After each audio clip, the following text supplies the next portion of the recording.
2 Samuel chapter 2 is actually where our lesson begins. We're going back to chapter 1. So let's turn to 2 Samuel 1. And in our booklet, our study guide, lesson 7. So we are on schedule. Today we have a lot to cover, and we'll make every effort to get through it, because you see the life of David is very complex and there's just a lot of great stories. But we're on schedule, I think, to make that. A joyful heart. A joyful heart. Now, not everything in this lesson is joyful. It's not. But David has a joyful heart, and the people are joyful because he is about to be anointed what? He's about to be anointed king. And that's what this lesson is about. Now, we're studying David as a shepherd, a psalmist, a warrior, and a king. We saw him as a shepherd. We're studying him often on Wednesday nights. The lesson we had Wednesday night about Psalms 51 was one of the best I've ever heard on that particular psalm. We've had a lesson on Psalm 23. It seems like every Wednesday night it is a psalm of David, because he wrote 78 or 73, 70 something of the Psalms. And so it's really good that we have that reinforcement on Wednesday night for our study here on Sunday morning, although chapter 51 gets ahead of us just a little bit, but that's okay. Doug, you had a comment? You just said something there that I had thought of a while back and forgot about. You don't normally see somebody that plays a harp and writes poems as being a warrior. Right. He's a complex individual. He is. He is everything. And we know he's a man after God's own heart, but we know he struggles. We know that Abigail, Elon's favorite woman in the Bible, she saved him from committing horrible sin, because he was going to kill a whole bunch of men because he was insulted because of words, you see. And she stopped him from doing that, and of course he ended up marrying her and taking her for his wife. David wasn't sinless. He ate the showbread. That wasn't terrible. He lied. The reason he lied wasn't terrible, but neither are condoned by God. And he's a polygamist. We talked about this last week, and we don't totally understand why God didn't just stop it. Why didn't he just stop, Jacob when he had 4? We don't understand that. We know that the design for marriage was one man and one woman, and forever to be together. And Jesus reminded his disciples of that in Matthew. We understand all that, but we still don't quite understand how God was able to just kind of let this go, because polygamy was never God's plan. So David erred along those lines. We said in the introduction that some of these lessons were beautiful. Some of them were ugly. That David was loved by God, forgiven by God. That he was punished by God, and that he was denied some things by God. What's the first thing you think of that he was denied? Building the temple. You're not going to do that.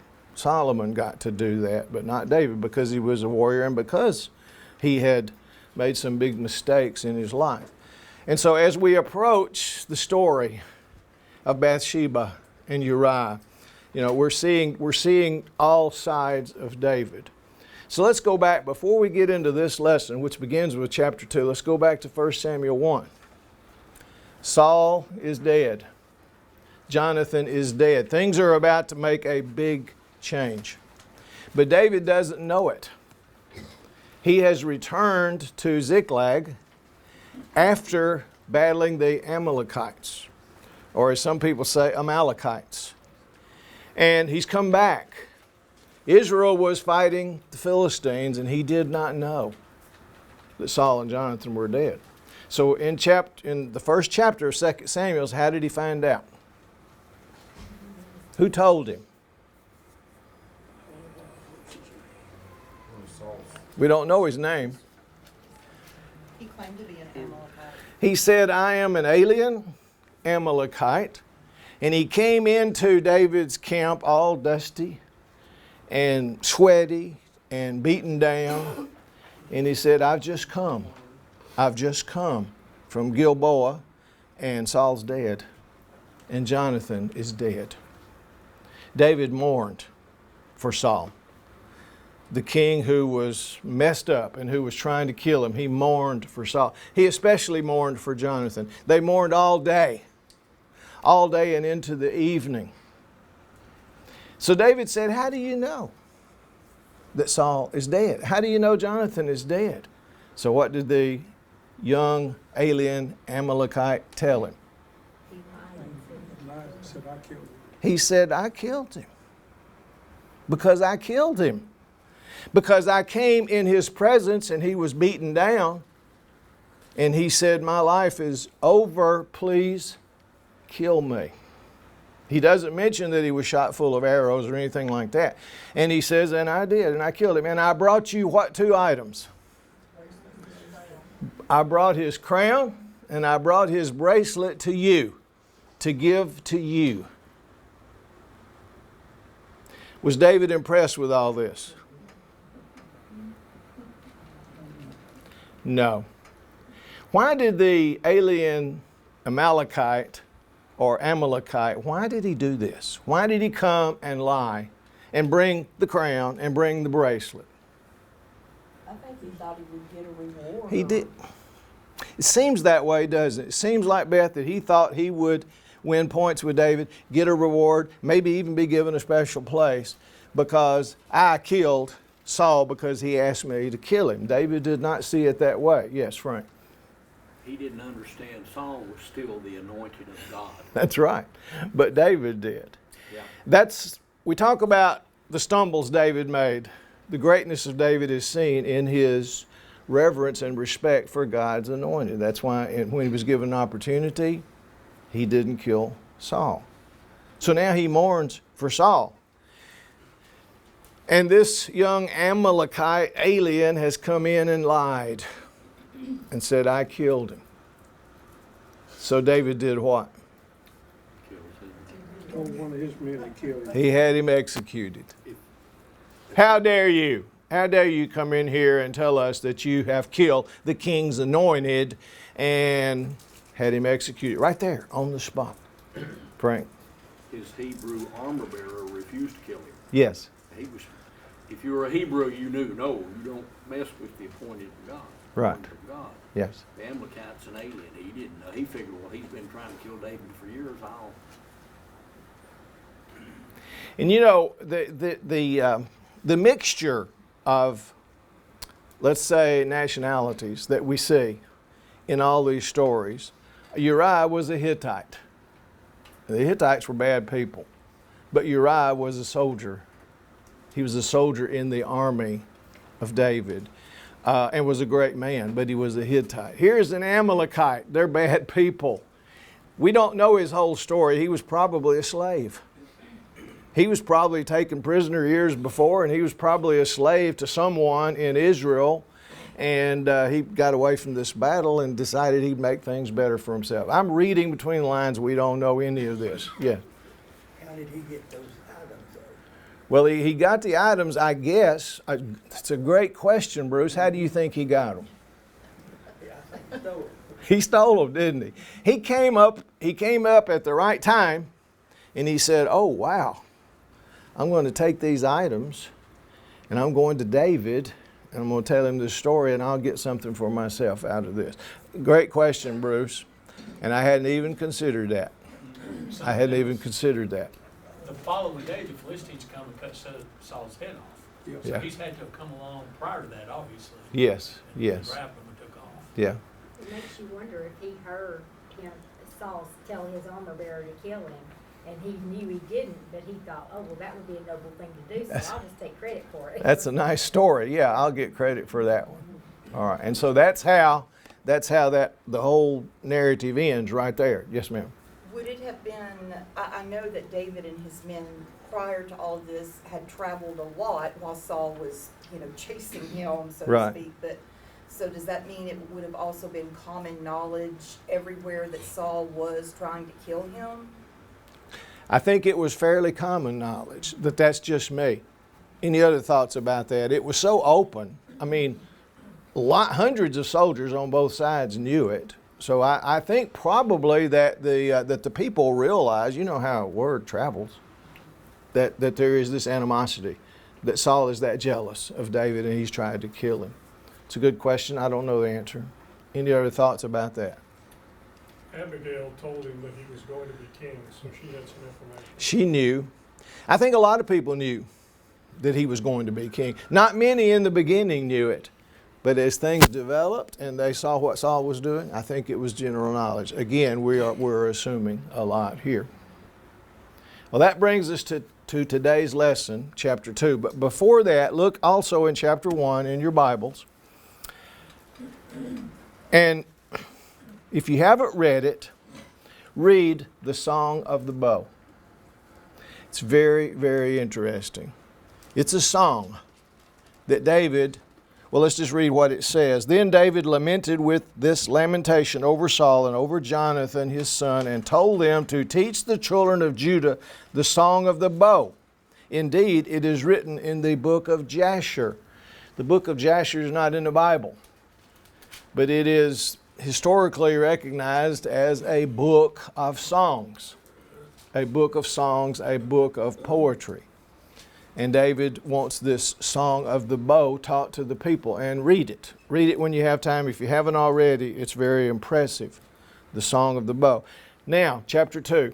Let's go in our study guide. Otherwise, we will not finish. So let's really just go item by item. A joyful heart.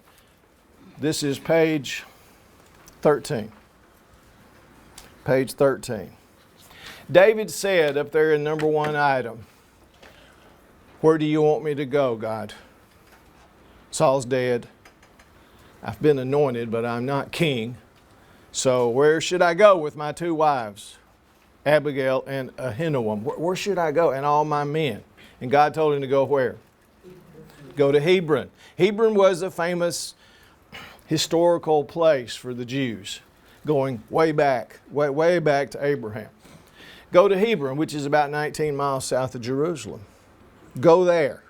And he did. And he took his 2 wives and all his men, and they go to Hebron. And the men of Hebron there, the men of Judah, received him, and they anoint him king. They anoint him king. And they tell him, by the way, the men of Jabesh Gilead, you need to recognize them, because they took Saul's body down off the wall and they buried it in the proper way, in the proper place. And so he commended the men of Jabesh Gilead. So he is now king of Judah. So it's all over, right? Things are going to get real ugly really fast. Because Abner, who was the military leader for Saul, he wants it to go another way. And so Abner selects Ishbosheth, Saul's son, to be king over Israel. And so we have a division here. We have Israel with Ishbosheth king and Saul king of Judah. And as I mentioned before, this is not the divided kingdom that we spend many chapters in the Bible reading about, when the kings came along and the divided kingdom, the northern kingdom, the southern kingdom. And this is way before that.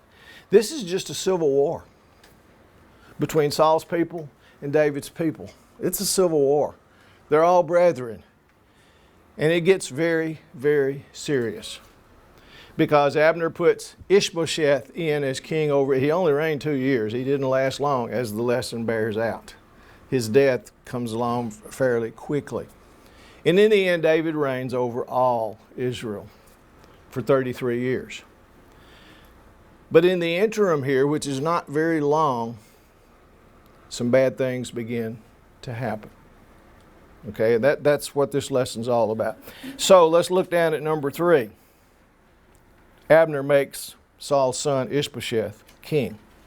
2 kings. How can this be? Ishbosheth, 40 years old. He reigned only 2 years. The house of Judah followed David. This is number 4 on your study guide. David reigned over the house of Judah for 7.5 years. So there's a civil war. There's going to have to be fighting. So how did the first battle begin?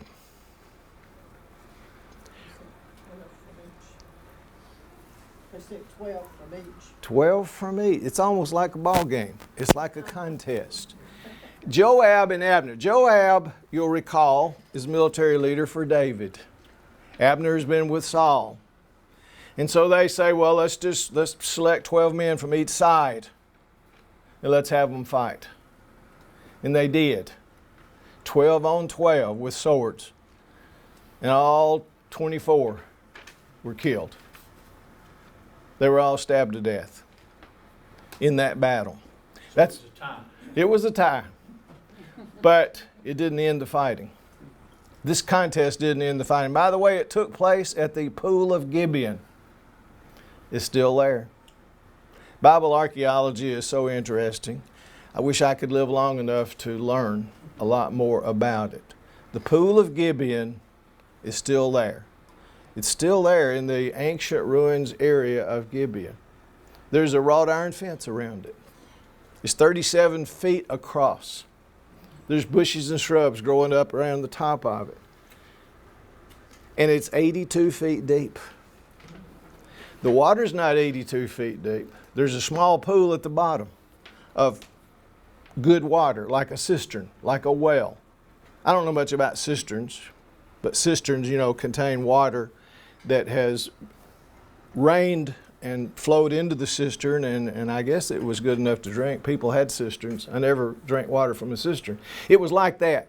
And there was and you can see in the old photos, the photos that you can see when you look it up now, there was a winding staircase down to the pool, down 82 feet to the bottom of this Pool of Gibeon. Well, that's where these 12 on 12, where these 24 men fought to the death. But that didn't stop it. So Joab and his brother Abishai, remember Abishai was the one that went with David when Saul was asleep in the camp and said, I'll finish him right now, and I'll only have to do it once. I'll run my spear around, pin him to the ground. David said, no. We know that story. So Abishai is Joab's brother. There's another brother of Joab, Asahel, who could run like the wind. He was a great runner. And so as the battle ensues, they're chasing Abner. The three brothers are chasing Abner.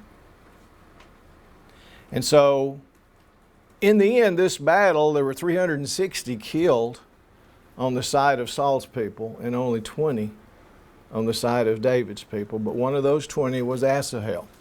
So someone tell the story about Asahel chasing Abner. You remember what happened? Abner tried to get him to turn aside and stop. Abner was fleeing. Asahel was fast. He ran like a deer, like a gazelle. He was a great runner. And so he was closing the gap. He was closing the distance. And Abner yelled back and said, turn aside. Turn aside to the right, turn aside to the left, get somebody else's armor, but turn aside. And Asahel would not turn aside. He continued to chase him. And apparently Joab and Abishai are not far behind. They wanted Abner. They wanted Abner. And so he gave him a fair chance. He said, don't, just turn back. Just turn back. And he even mentions Joab's name. What will Joab say if you don't turn back, if you confront me? How can I face your brother? How can I face Joab? Thank you for the words. It didn't come to me. How can I face Joab? And so they meet. And who kills who? Abner kills Asahel. And it's ugly because he didn't stab him with the pointed end of his spear. He used the blunt end of the spear and he ran it all the way through his body. And he died instantly. And when Joab's men appeared on the scene, they all just stopped and froze. They just stopped and froze. It was that serious of a thing. Remember, these are brethren. This is a civil war. These people have fought the Philistines together. They have been on the same battlefields. They fought the same battles. They know families. There's cousins against cousins, maybe brothers against brothers here right now. They've been fighting together. So they just stopped at this bloody scene. And in the end, Joab and Abner agreed to a truce. Although there's 360 dead on the side of Saul's men and 20 on the side of David's men, but they both agreed to a truce. We don't need to continue to kill people. But it didn't last. The war between the people of Saul and the people of David, Saul's army, David's army, it went on. It continued for a long time. The Bible doesn't tell us exactly how long, but the fighting continued. That pretty much wraps up chapter 3. Any thoughts or questions or comments about chapter 3? In this long war, look at number 11. But David grew stronger and stronger. And the house of Saul grew weaker and weaker. Ishbosheth, he's going to fade away. David is growing stronger and stronger. The people are beginning to recognize David. Ishbosheth, his days are numbered. Now let's go to chapter 3. The polygamy continues. Chapter 3 starts out with 6 sons and 6 wives in Judah. In Hebron, 6 sons were born, 6 wives. And we got to remember, when you're studying history, you think everything's happening, okay, now, but there's all kinds of time in between that we don't have a record of. But during this ensuing period of time, 6 wives had 6 sons. The first one there is Amnon. And Amnon was the son of, what's her name? The first wife. Not Abigail, the other one. Yeah, Ahinoam. The firstborn was hers. And his name was Amram. And if you've read ahead, you know what's going to happen with Amram. Also mentioned here in the sons, and because of my memory I wrote them down, Absalom is the second son. Are we going to study Absalom later? It's a sad story. And that's all because of Bathsheba and Uriah. All this turmoil in the family, that's punishing David. But Absalom we know about. And then Adonijah, same thing. Later on we'll read a lot. Haggith is Adonijah's mother, and Maacah is Absalom's mother. But these were 6 sons born to 6 women. We've already talked about this. God doesn't approve this. Nowhere does the Bible approve this, but David did it. It will not stop here. Later we'll see where he has many concubines and other children and other wives. So it goes on. Ishbosheth and Abner have a falling out. Remember, who put Ishbosheth on the throne? Abner did. Now they get at cross purposes. It's an ugly story. Ishbosheth accuses Abner of something. What?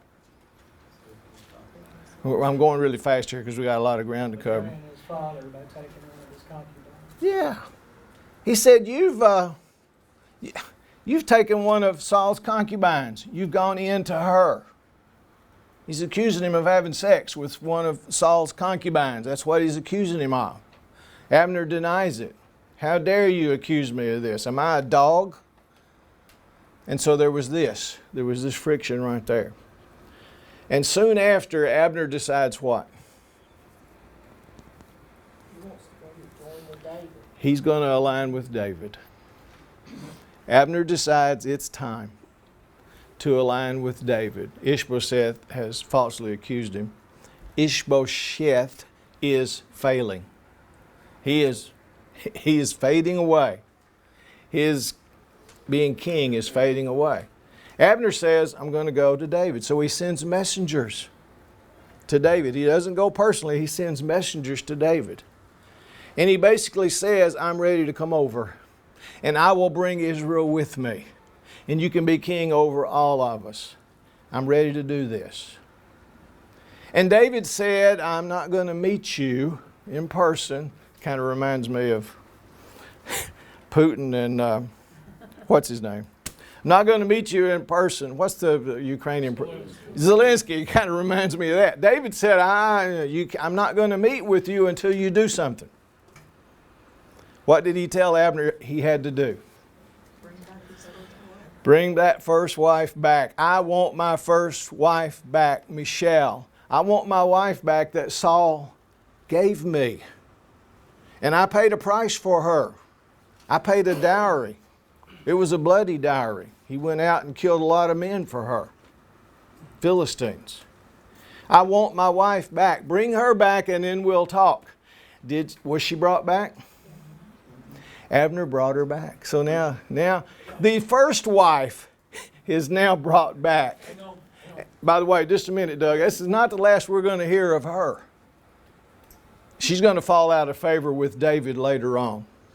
So, all kinds of trouble. But she's back now. She's been brought back. And by the way, her husband really loved her. Is that what you were going to say? Yeah, he was following behind crying. He was. It makes you feel bad for him. His name was Paltiel. Paltiel. I'm sorry. Didn't you feel bad for her? I'm sorry. I'm being sexist. I'm sorry. I felt bad for her too. Yeah. She probably didn't want to come back either. She probably didn't. It was forced upon her. And so here's the picture. Abner is bringing Michelle back to David, and here is Paltiel crying after his wife is being taken from him. It's a sad story. It's brutal. If you think that's sad, keep reading. There's a lot of really heartbreaking things that happen. But Michelle is returned. And then David accepts Abner. He says, okay, we'll make this covenant. He even gave him a feast. Prepared a feast for Abner. And David believed Abner. Did Abner have the right motive here? What do you think? David believed him. I think so. I think the Bible bears that out by what David says about Abner later. That he was a good man. And that he was a prince of a man, basically. Joab didn't buy any of this. Joab goes to David and says, remember, these are the two big military leaders. These are the chiefs of staff. They're the big guys. Joab goes to David and says, don't you know he's lying to you? He just wants to deceive you so that Israel, where he put up Ishbosheth as king so that they can continue to take over. Don't you know he's lying? And David believed him. So Joab takes matters into his own hands. And he does something really evil. How did Joab and Abner meet? Remember, Abner has run away. He's gone all the way. He and his men have gone away because of this battle and all. And then he's come back. He sent messengers to David. He's coming back. He wants to be allied with David. And so Abner goes back home. Joab hears about all this and he said he's lying. How did he get Abner to meet with him?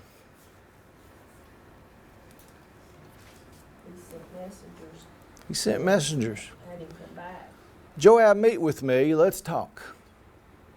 Meet with me and let's talk. And so they met at the gate of the city. And what happened? Joab murdered him. Joab murders Abner right there on the spot, kills him. But we also know that Abishai helped him. He was an accomplice. We read about the actual murder was done, the actual killing was done by Joab. But then the Bible says Joab and Abishai killed him, which means that Abishai was in on it. He was there. He was an accomplice. In our society today, he would be charged with murder, right along with Joab. It's What? interesting that he stuck in the below the fifth rib the same way that Abner had done too. So, It's all about what? This killing's all about revenge. You killed Asahel, I'm killing you. We don't know if Joab really believed Abner's alliance with David. David did. Joab just wanted blood, didn't he, Kathy? He wanted to get even. It was a matter of vengeance, and that's why he killed him. How did this sit with David? Very badly. Very, very badly. And David said, "You've killed a good man." He actually mourned. And he had all the people mourn. We don't have time to read all this. It's a beautiful story. They mourned for Abner. And he puts a curse on Joab. He doesn't kill Joab. I'm surprised he doesn't. And by the way, if we live to finish this study, Joab, it's going to come back to Joab later on. But right now, Joab escapes the wrath of David. But he puts a curse on him and his whole family forever. And what is it? From now on, no one in your family is going to be free of what? There's always going to be somebody in your family with a disease with discharge. That's hemorrhaging. That's bleeding. That's serious sickness. Or leprosy. There's always going to be somebody that's going to have some of this. Or, you have to walk with a stick. No offense, Bruce. It's okay for you to have a stick. That's all right. You're a little bit older than Joab, but you're still. That's a nice stick. That's a really nice stick. Yes. Oh, Bruce and I, we love each other, and he knows that. He won't hit me.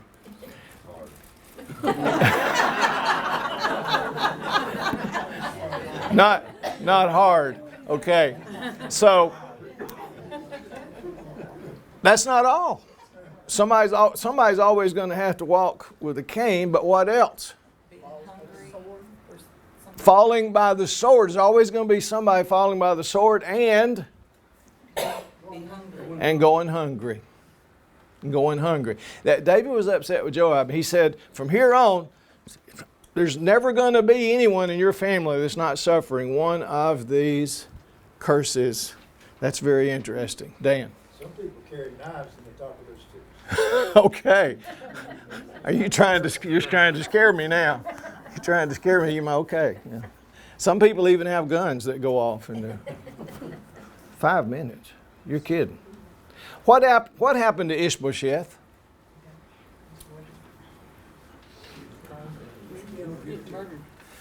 He was murdered. He was on his way out anyway. He was afraid of Abner. He realized the handwriting was on the wall. He was on his way out, but I don't really know why, but these two characters decided to kill him. Benaiah and Rechab. So they went to his house, and he was what? He was actually sick in his bed. Sick in his bed. And they went in there under false pretenses that they were going in there to obtain some wheat. And so they go in there and they literally kill him in his bed. That's what happened to Ishbosheth. They murdered him and did what? They beheaded him. And because they thought, like the Amalekite alien thought, David's going to like this, and so they took Ishbosheth's head, this is ugly, to David. They carried his head to David. We've got his head. Ishbosheth's dead. How did David react to that? You did what? He is the son of Saul, God's anointed. He was a loyal man. He wasn't loyal to David at that time, but he was a loyal man. He was a good man, and you killed him. He was not pleased. They brought the head. Imagine that. They brought his head in there thinking that they had done something great. And David had them what? He commanded his young men, and they executed them, cut off their hands and feet. Feet. And hanged them by the foot. He had them executed, cut their hands and feet off, and had them hung up on the wall for this crime, for murdering Ishbosheth. And again, David and his people mourned. First for Abner, now for Ishbosheth. And I apologize for having to just run through this, but these stories are so complex and long that if we get bogged down, we won't finish our story. We won't get to the end of a 40-year reign. And believe me, there's a lot to go. There's a lot of really sad and beautiful, but a lot of sad stuff's going to happen. So in this lesson this week, a lot of sad stuff happened. Now let's quickly take a look with a couple minutes we got left. Look on page 14. I think we've discussed everything there. David and all the people wept over Abner. He was the military chief. David called him a prince and a great man. Note that. He called him a prince and a great man. Now look at the last page of our lesson. Ishbosheth's murder, we talked about that. That's number one. How he was murdered. What good do we see in David as he praised Abner, and he now calls another of his enemies, Ishbosheth, a righteous man? It was loyalty. It was David's loyalty to the king, to God's anointed. It's one of the strongest things we've seen. And I believe we finished here, except for maybe a couple of notes we'll make before we start next week. There's this battle with the Philistines. 2 big ending battles with the Philistines, and of course David and his men defeated them. We'll talk about that as we get into the next lesson. Thank you.